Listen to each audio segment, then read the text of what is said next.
Makikita rito sa eksena si Chu Qing habang ito ay nanghihina dahil sa kalabisan niya na paggamit ng kanyang legendary sword, hindi pa ito sanay dahil ang cultivation niya ay masyado pang mababa para magamit ito ng lubusan.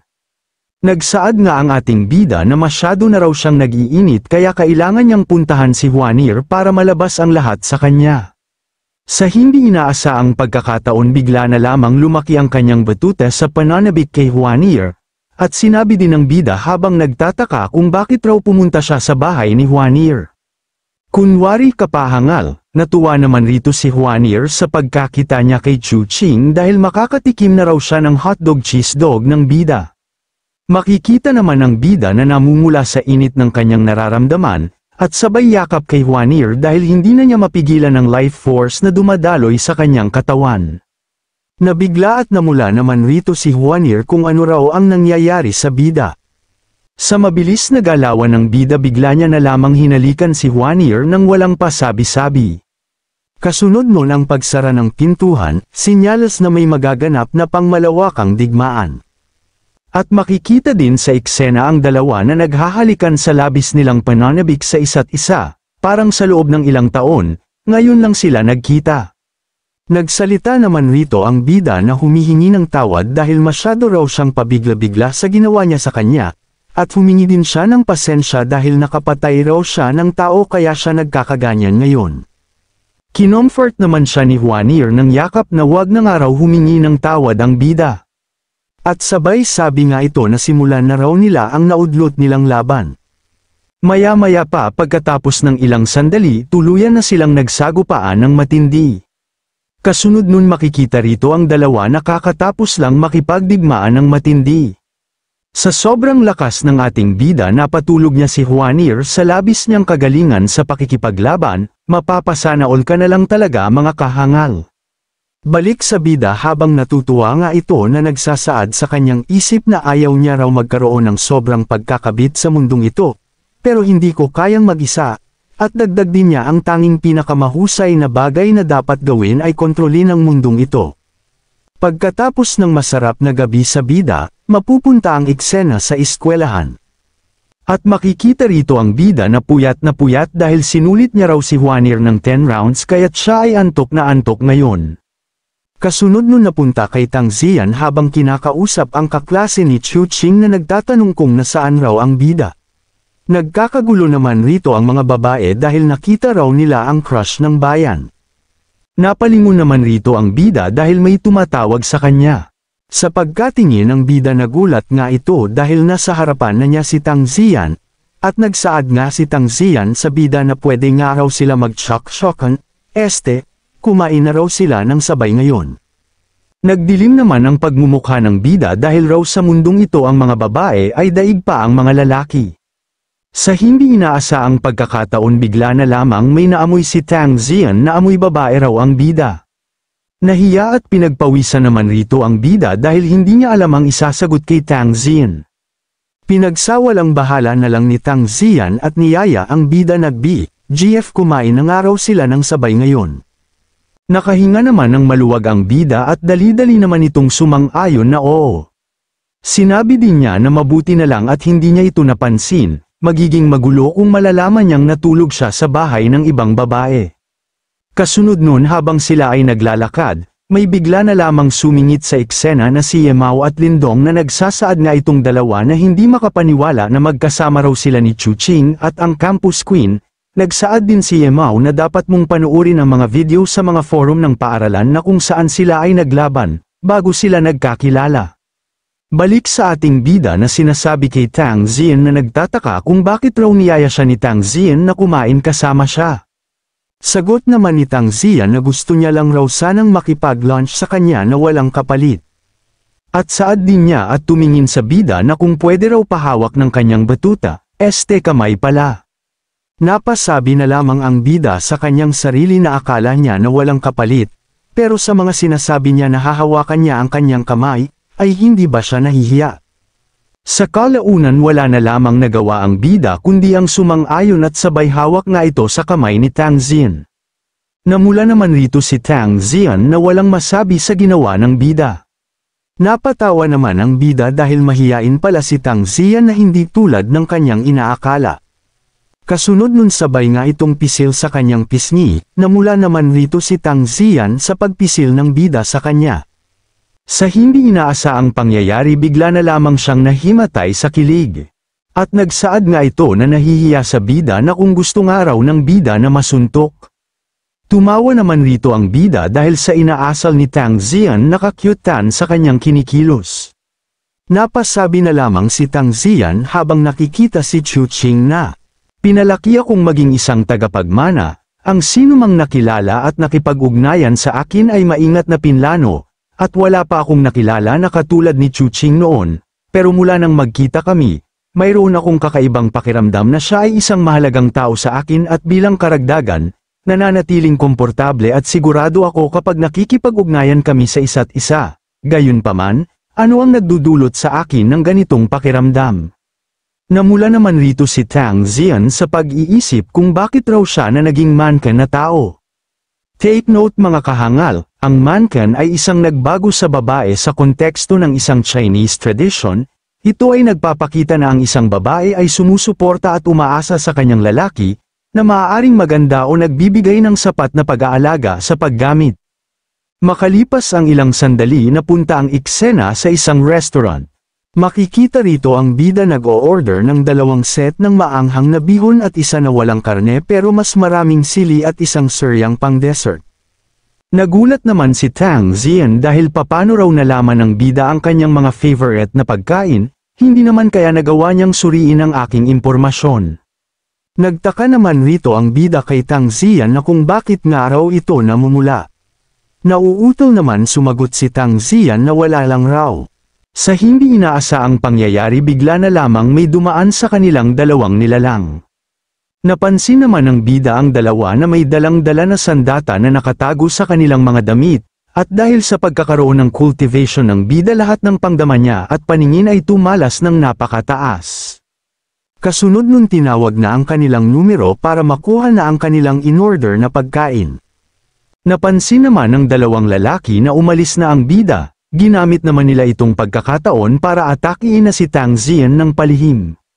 Sa kabutihang palad agad-agad naman nakakilos ang bida sa pagbato ng mainit na mangkok para mapigilan ang hangal sa kanyang ginagawang kahangalan. Napahiyaw naman sa sakit ang hangal dahil sa labis na pinsala na kanyang natanggap. Kasabay noon nagalit naman ang kanyang kasama at dali-dali din itong tumakbo para patayin si Tang Zian. Nagulat naman rito si Tang Zian at hindi na niya alam ang kanyang gagawin dahil sa sobrang bilis ng pangyayari ng kanyang nasaksihan.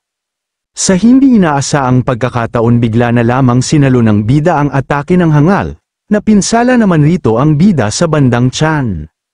Nag-alala naman si Tang Zian sa kanya at dali-dali niyang sinigaw ang pangalan ng bida.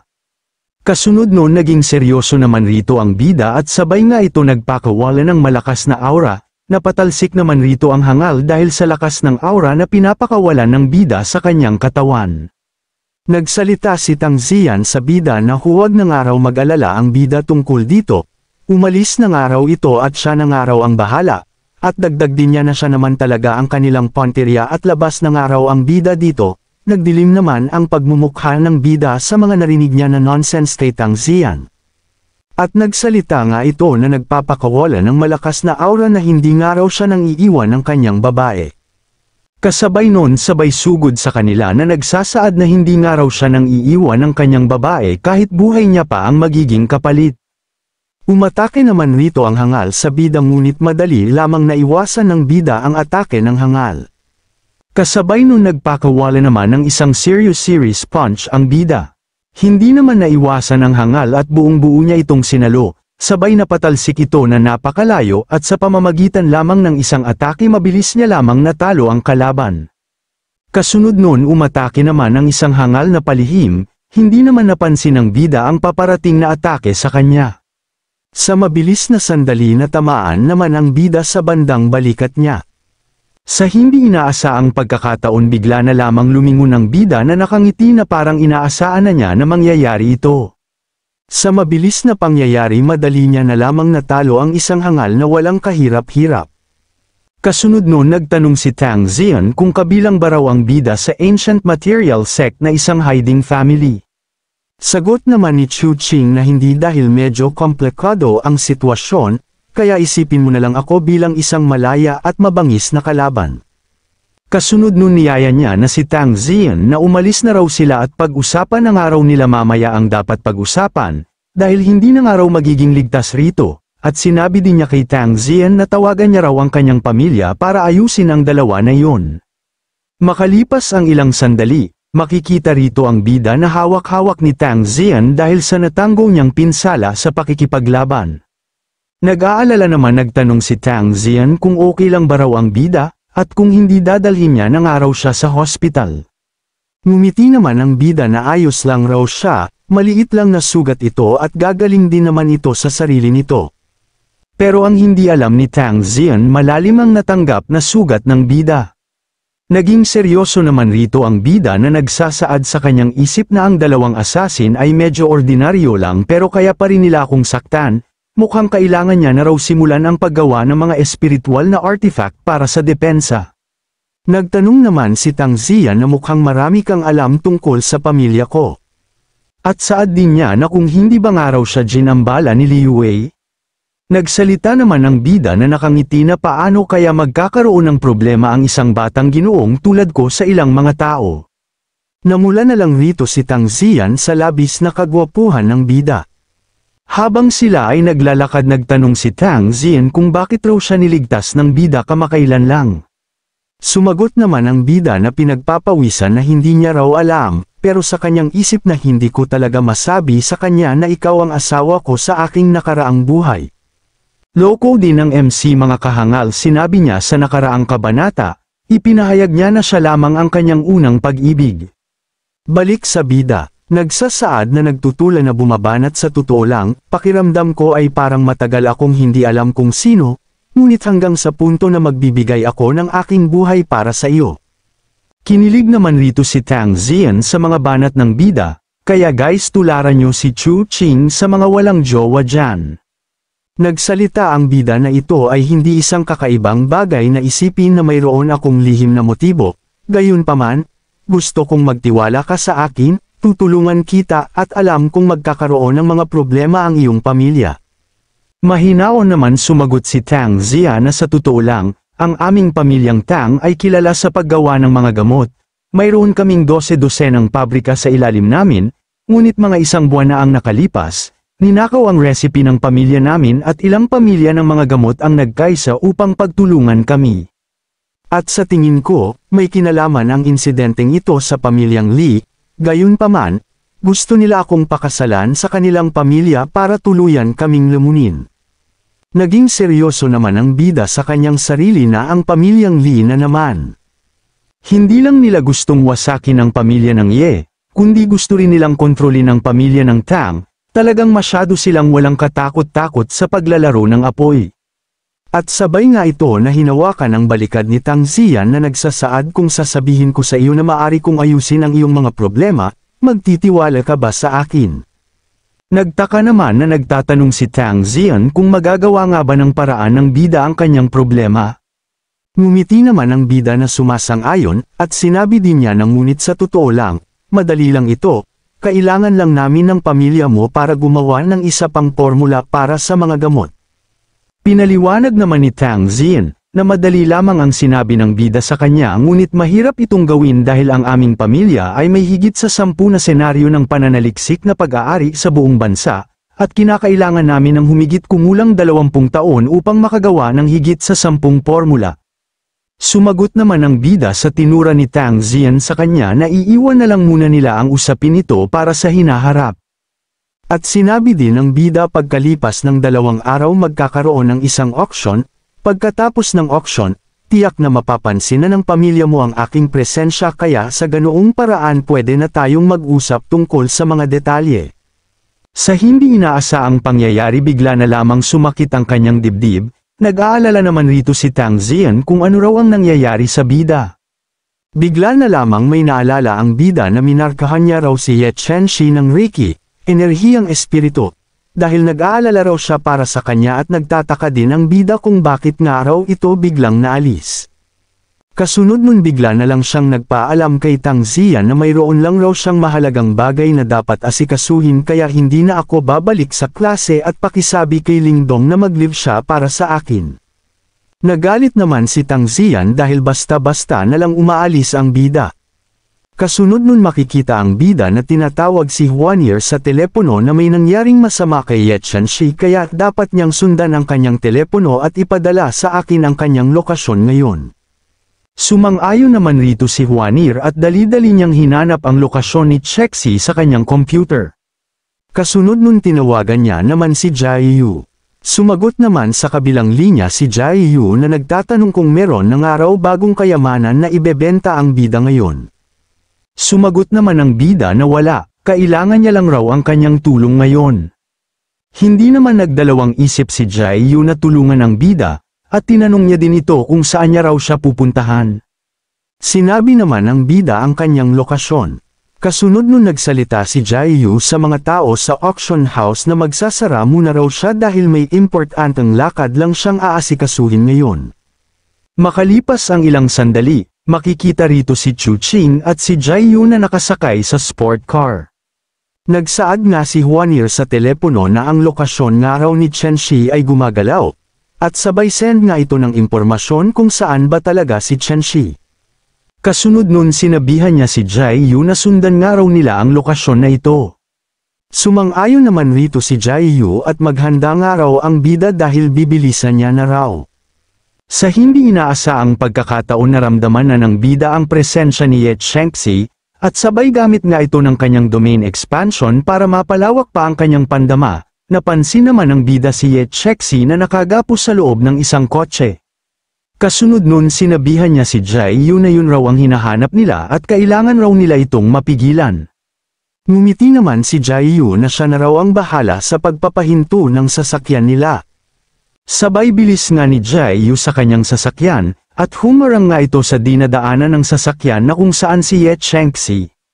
Wala na lamang nagawa ang sasakyan kundi umiwas at ipabangga na lamang sa gilid. Kasunod nun lumabas na ang bida at ang mga tao na dumukot kay Chexi. Sa pagkalabas pa lang ng bida nagpakita na nga ito ng malakas na killing intent habang hawak-hawak ang kanyang legendary sword, dahil kinidnap raw nila ang kanyang baby girl, at pagbabayaran niya raw sila ng malaki. Naghanda naman rito ang dalawang hangal na magpaputok na kanilang baril. Sa mabilis na pangyayari madali niya lamang naiwasan ang mga pag-atake ng mga hangal sa kanya. Kasabay nun walang kahirap-hirap niya itong tinalo sa pamamagitan ng kanyang one-sword style technique na may kasamang King's Hockey. Kasunod nun pumunta na agad ang bida sa likod ng kotse para maligtas na ang kanyang babae sa kapahamakan. Ngunit sa hindi inaasaang pangyayari bigla na lamang may umatake sa kanya na palihim.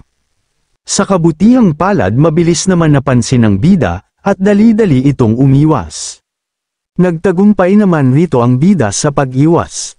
Maya-maya pa pagkatapos ng ilang sandali nagpakita na ang dalawang nilalang sa sanhi sa pag-atake nila sa bida. Nagulat naman rito ang bida at napasabi na lamang ito sa kanyang sarili na ang mga karaniwang tao ay hindi maaaring magkaroon ng ganitong uri ng kapangyarihan. Ang mga espiritual na individual ay maaaring maging sanhi ng pag-unlad na ito, kaya sa mundong ito hindi lamang siya ang mayroong cultivation spirit.